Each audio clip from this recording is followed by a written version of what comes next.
আচ্ছা, তুমি আমাকে স্বামী হিসেবে পেয়ে খুশি তো? হ্যাঁ হ্যাঁ খুশি। আমার বাড়িতে তেমন কেউ নেই, মা আর একটা ছোট্ট বোন, হয়তো তোমার সঙ্গে একটু দুষ্টুমি করবে।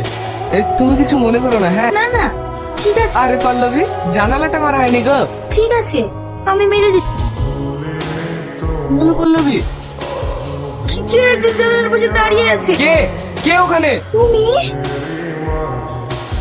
তুমি ওকে চেনো নাকি? হ্যাঁ আমাদের গ্রামে বাড়ি। তুমি ওখানে কি করছো? ভেতরে এসো। তুমি এখানে কিভাবে আসলে? তোমার চিঠিটা পাওয়া মাত্রই আমি আর থাকতে পারিনি। তোমার গাড়ি পেছনে ছুটতে ছুটতে এত দূর চলে এসেছি। মানে আমি তো কিছুই বুঝতে পারছি। শোভন তুমি হয়তো জানো না আমি এই ছেলেটাকে ভালোবাসি আর ও আমাকে অনেক ভালোবাসে। এসব তুমি কি বলছো? আমি ঠিকই বলছি। তাহলে তুমি আমাকে বিয়ে করলে কেন? আমি বিয়ে করতে চাই, শুধু পরিস্থিতির চাপে পড়ে আমি এই বিয়ে করতে বাধ্য হয়েছি।